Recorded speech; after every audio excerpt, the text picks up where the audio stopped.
Okay, I almost failed my entrance. Are you ready? Yeah, I think so. Okay, now I'm going to talk about the importance of failure, and this is going to be a simple topic, but I'm going to try and avoid cliches. Can I have the next slide, please? Yeah, actually. Thank you, we're on auto. Now, I've got a baby eating a melon, because it's not going to succeed. But he will have fun doing it, and I hope that's going to sort of embody what this presentation is going to be like. Now, I'm going to avoid cliches. So there's not going to be very much about, watching King Alfred burn cakes. I'm not going to talk about the King of Scotland looking at a spider. I'm not going to mistranslate some Chinese word for crisis for you. But I will talk about why failure is so miserable that we should in no way be glorifying it with this event. Now, I want to try to open up an umbrella stand. It was the perfect plan, okay? My finances were perfect, I had suppliers, I had buyers, everything was going brilliantly. And then the sun came out, and it stayed out. And it kept being out, and I never sold an umbrella, and my plan failed. But because it failed due to an entirely external factor, I kept believing that my plan was perfect.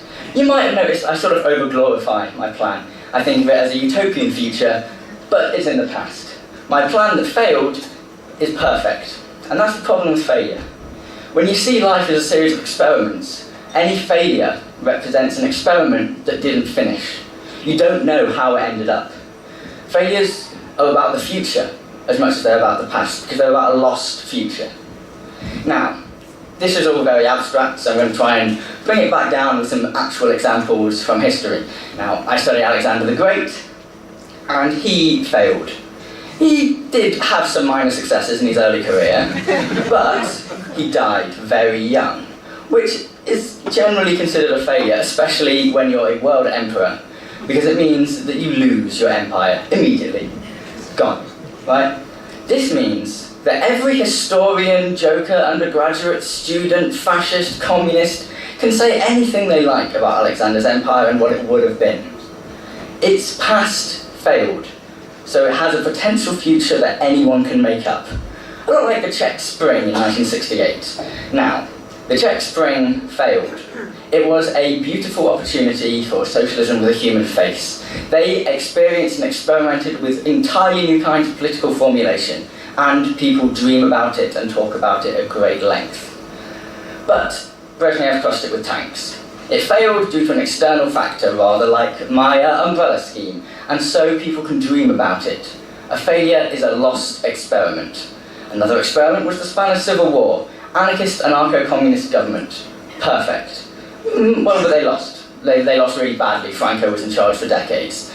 So people idolise. It's homage to Catalonia paid into the past. Don't get me wrong, I love the Spanish Revolution, but because it failed, we can say whatever we like about it. There's no one here to prove us wrong. Which is like with Firefly. Now, Firefly was the greatest TV show ever made.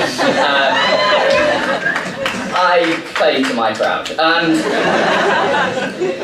it means, because it got cancelled even halfway through a season, that people can dream about what Firefly was or could have been, and we can go on and on and on about how much we love it.